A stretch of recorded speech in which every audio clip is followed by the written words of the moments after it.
पहला सवाल जो आपसे करना चाहूँगा, हम जानते हैं कि अकबर बुगटी की बरसी है, हम जानते हैं कि चेले में इमाम हुसैन अलैहिस्सलाम है, बड़ा दिन है और यकीनन जो हुआ इंतहाई अफसोसनाक है। एक सोची समझी मनसूबा बंदी के तहत दहशतगर्द अपने मजमूम मकासद नापाक अज़ाइम लेकर आए और उन्होंने कार्रवाइयाँ की। जवाबी कार्रवाई भी हमारे फ़ौज और हमारे इदारे कर रहे हैं, हमारे सिक्योरिटी इदारे इस वक्त तक भी 12 दहशतगर्दों को जहन्नुम वासिल कर चुके हैं।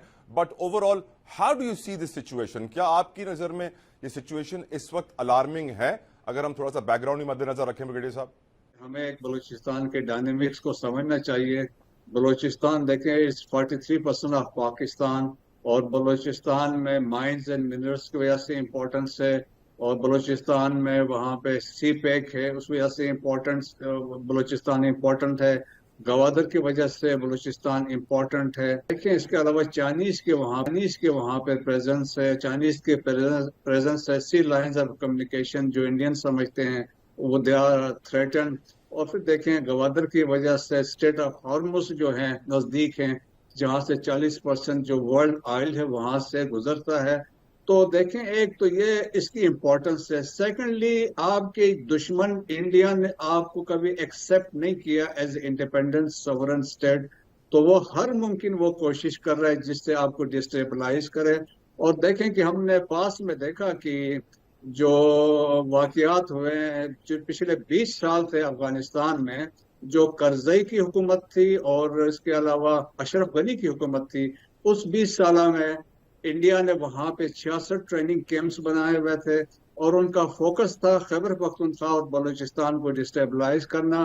और इनके पास चाइनीज का प्रेजेंस उनको पता था, क्योंकि बलूचिस्तान से उनको खतरा था चाइनीज यहाँ पे। इसी तरह नॉट ओनली रॉ यहाँ पे इन्वॉल्व है, और भी हॉस्टाइल एजेंसीज इसमें इन्वॉल्व हैं इसको डिस्टेबलाइज करने में। कुलभूषण यादव यहाँ से पकड़ा गया। मोदी ने अपनी तकरीर की 2016 में, उसने बलूचिस्तान का मेंशन किया। अजीत डोवल ने 2014 में ऑफेंसिव डिफेंसिव डॉक्ट्रिन की उन्होंने बात की। यकीनन हर पाकिस्तानी को इस बात का पता है, दुनिया को पता है द इम्पोर्टेंस ऑफ बलूचिस्तान, जो माइंस हैं, जो खजाने हैं। यकीनन हम जानते हैं, सब लोग जानते हैं कितनी एजेंसियां वहाँ इन्वॉल्व हैं। वहाँ पे ईरान का भी स्टेक है, चाइना का भी स्टेक है, अफगानिस्तान का भी स्टेक है, समंदरी रास्ता भी है बहुत कमाल का, और क्या कुछ नहीं है बलूचिस्तान में।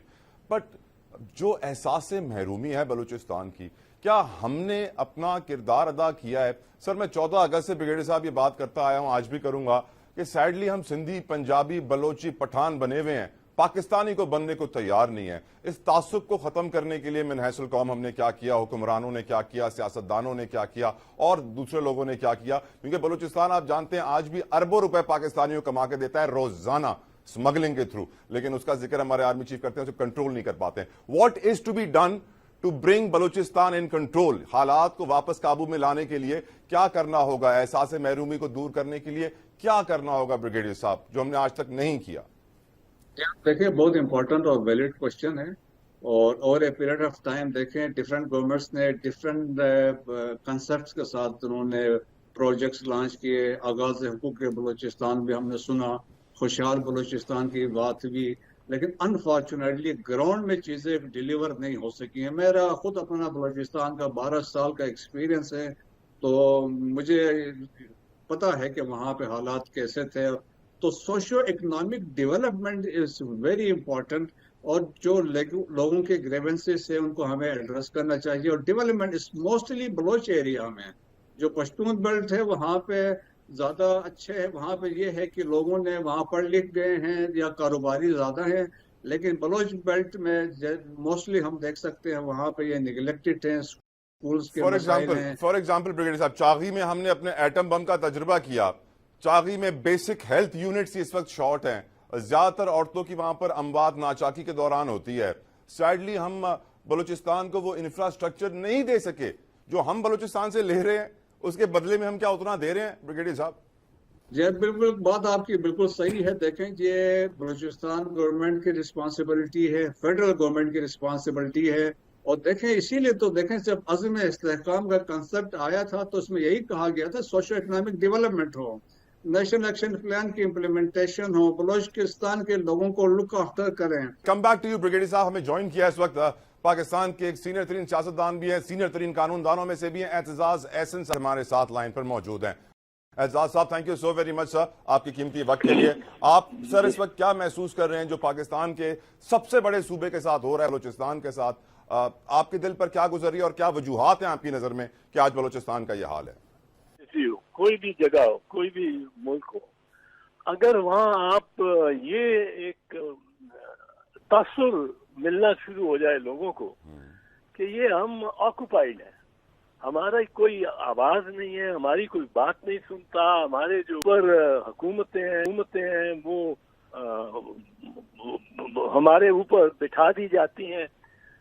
مخصوص لوگ ہیں جنہوں نے وزارتوں میں آنا ہے اور حکومت میں نہیں آنا، اقتدار میں نہیں آنا، اقتدار نہیں ملنا ان کو زیادہ سے زیادہ یہ ایک دکھاوا حکومت کا مل جانا ہے.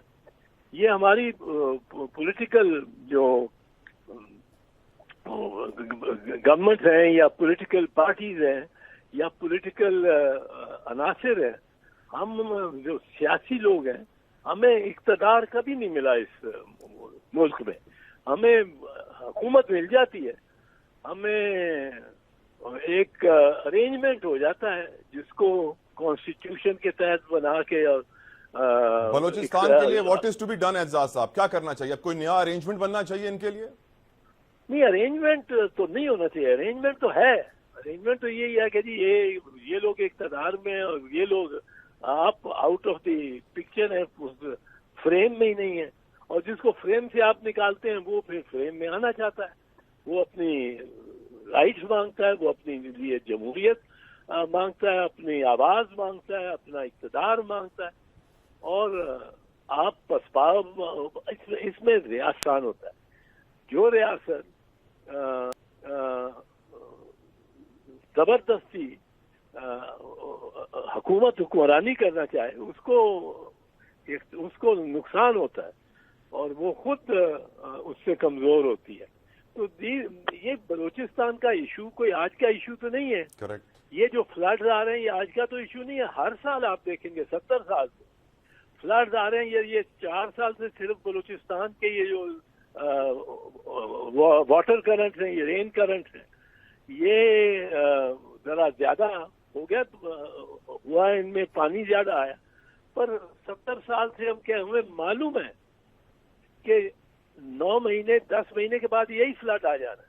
معلوم ہے انہی پہاڑی نالوں میں سے ہوتے ہوئے آنا ہے. اعزاز صاحب کرنٹ سیناریو سندھ کے اندر ہم دیکھ رہے ہیں کہ ایک ویو آئی ہے، ڈاکو کی وجہ سے ہمارے جوان شہید ہو رہے ہیں، پھر مقابلہ ہو رہا ہے، آپریشن ہو رہا ہے. بلوچستان میں دہشت گرد بے لگام ہو گئے ہیں، پلاننگ کے ساتھ 2-3 جگہوں پر حملہ کر رہے ہیں اور اتنی ساری جانیں جا رہی ہیں. جو کرنٹ ویو آئی ہے سر، اس کو آپ کیسے دیکھتے ہیں؟ ڈو یو تھنک اس کا کوئی امپیکٹ ہوگا اور کیا ہم اسے کنٹرول کر پائیں گے؟ امپیکٹ تو اس کا ہے، ہو رہا ہے. وہ تو ہوگا تو بات کی بات ہے نا، وہ تو ہو رہا ہے اس وقت ہے. اور لوگوں کو یہ پریشانی ہر جگہ ہو رہی ہے، کیونکہ یہاں پنجاب میں دیکھیں کیا ہو رہا ہے. کچے کے ڈاکو جو مطلب ہے یہ جو ریاست جب کوئی اپنے ایلیمنٹس ایسے پالتی ہے جن کی نشو و نما کرتی ہے اور اس کو اپنے مقاصد کے لیے، اور یہ ریاست دراصل نہیں، یہ حکومت، اور حکومت ریاست تو ایک زیادہ معنی خیز اور معنی رکھنے والی اینٹیٹی ہے. پر ہمارے جو ریاست کو چلانے والے ہیں وہ اپنے رکھتے ہیں مورے. سننے والوں کو سر کوئی مشورہ دے دیں. اعزاز صاحب آپ سینئر ہیں، ہمارے بڑے ہیں، آپ نے دنیا دیکھی ہے، وقت دیکھا ہے، حالات دیکھے ہیں، بدلتا پاکستان دیکھا ہے. کوئی مشورہ تو دیں سر قوم کو اور اداروں کو. دیکھیں اس میں آپ کو ایک چیز میں بتا دوں، مذاکرات اور افہام و تفہیم اور بیٹھ کے بات کرنے کے علاوہ کوئی رستہ نہیں ہوتا.